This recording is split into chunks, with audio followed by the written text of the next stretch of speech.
ہنس والا دل بدل دے.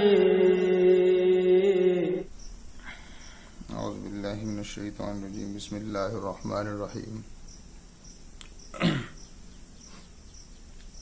نحمده ونصلی علی رسوله الکریم.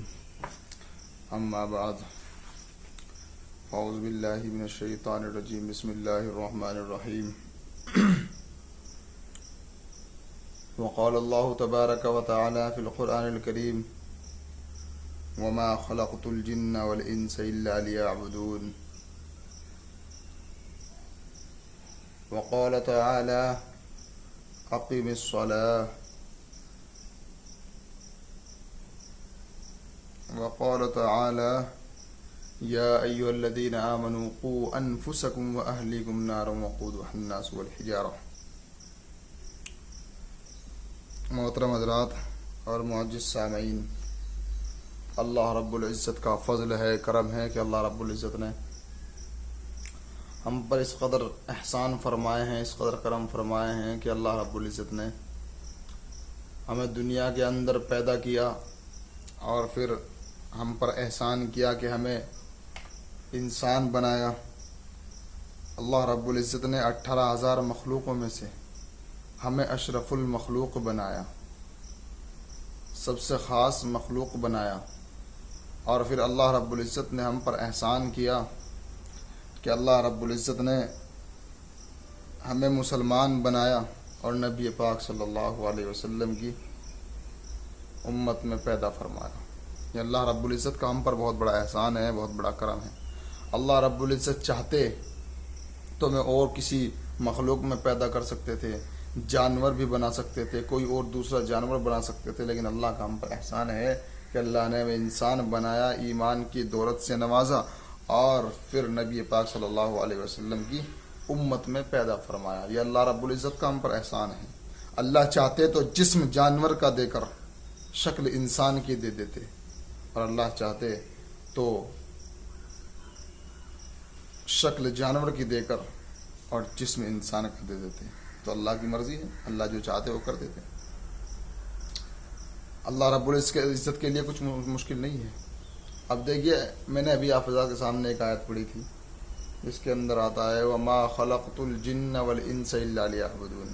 اللہ رب العزت فرماتے ہیں کہ ہم نے جنات اور انسان کو اپنی عبادت کے لیے پیدا کیا ہے. خود اللہ رب العزت فرماتے ہیں کہ ہم نے جنات اور انسان کو اپنی عبادت کے لیے پیدا کیا ہے. اب دیکھیے، اللہ رب العزت نے فرما دیا کہ ہم نے اپنی عبادت کے لیے پیدا کیا ہے، لیکن اسی چیز کو دیکھیے کہ آج خرافات کیا ہے. رب تو کہتا ہے کہ اپنی عبادت کے لیے پیدا کیا ہے، لیکن ہماری خصلتیں، ہماری عادتیں آپ دیکھیے کہ ہم کس قدر گناہ کرتے ہیں. ہم قدم قدم پہ گناہ کرتے ہیں. ہمیں احساس ہی نہیں ہوتا کہ ہم اللہ کے فرمان کو کس طرح ٹکرا دیتے ہیں. ہم کتنے غلط چلے ہوئے ہیں. حرام کھاتے ہیں، حرام کماتے ہیں. ہمارے حالات اس قدر خراب ہیں. نمازوں کی پابندی ہمارے اندر نہیں ہے، روزہ نماز کی پابندی ہم نہیں کرتے ہیں، اور ہم دعویٰ کرتے ہیں کہ ہم نبی سے محبت کرنے والے ہیں. ایک نبی کی ایک سنت کو ہم زندہ نہیں کرتے ہیں اور دعویٰ کرتے ہیں کہ ہم ایمان والے ہیں. ایمان والا ایسا نہیں ہوتا. اللہ رب العزت قرآن کے اندر فرماتے ہیں یا ایھا الذین آمنوا قوا انفسکم واہلیکم نارا وقودها الناس والحجارہ. اے ایمان والو، بچاؤ اپنے آپ کو اور اپنے اہل و عیال کو اس جہنم کی آگ سے کہ جس کا ایندھن انسان اور پتھر ہے. اللہ رب العزت عبادت فرمائے. خود اللہ نے فرما دیا، جہاں رب فرماتا ہے کہ ہم نے اپنی عبادت کے لیے پیدا کیا ہے، وہیں رب نے کہا ہے کہ بچ لو. اللہ رب العزت بچنے کا راستہ بھی دکھلا رہے ہیں. بچیں گے کیسے؟ بچیں گے جب رب کے راستے پر چلیں گے، جو جس راستے کو اللہ رب العزت نے بتایا ہے، جو خدا کا حکم ہے اس کو پورا کریں گے، تب جا کے ہم بچیں گے. ویسے ہم کس قدر گناہ کرتے ہیں، پل پل پہ گناہ کرتے ہیں، لوگوں کا حق مارتے ہیں، کسی پر ظلم کرتے ہیں، کسی کو ستاتے ہیں اور کسی کا حق مار لیتے ہیں، کسی کی زمین دبا لیتے ہیں. یہ ہماری خصلت ہے. یہ مومن کی علامت نہیں ہے. ایمان والا ایسے نہیں کرتا. ارے دنیا کے اندر کس قدر حالات آئے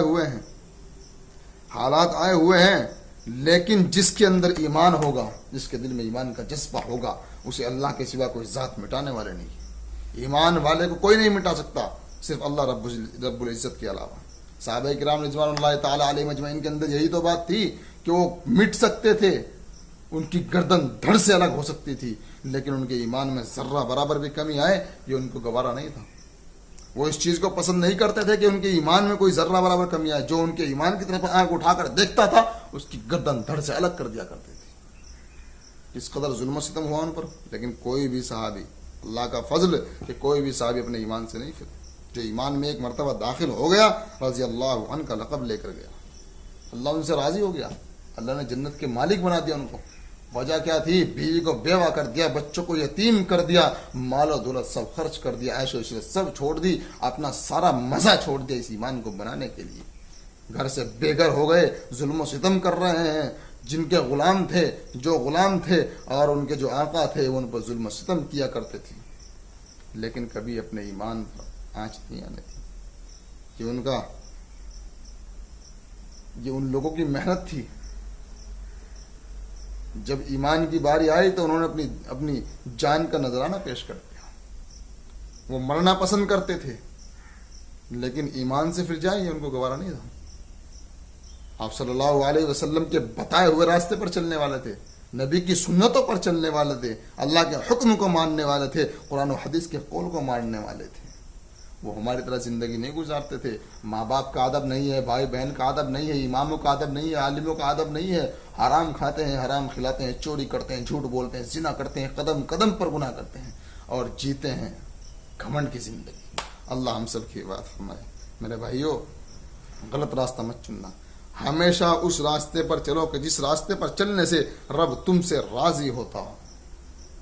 وہ راستہ ہو کہ جس پر نبی کا حکم ملتا ہو, جس راستے پر نبی نے چلایا ہو, جو صحابہ کی جس راستے پر چل کر صحابہ کی صفت نظر آتی ہو, جس راستے پر چل کر نبی کی سنت زندہ ہوتی ہو, جس راستے پر چل کر اللہ کا حکم پورا ہوتا ہو. کریں گے نا انشاءاللہ.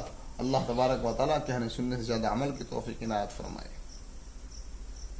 آج جاتا ہے طارق تیری بزم سے, کل ملائے خدا یہ دعا کیجیے. اللہ ہم سب کو عمل کی توفیق عطا فرمائے. وما علینا الا البلاغ.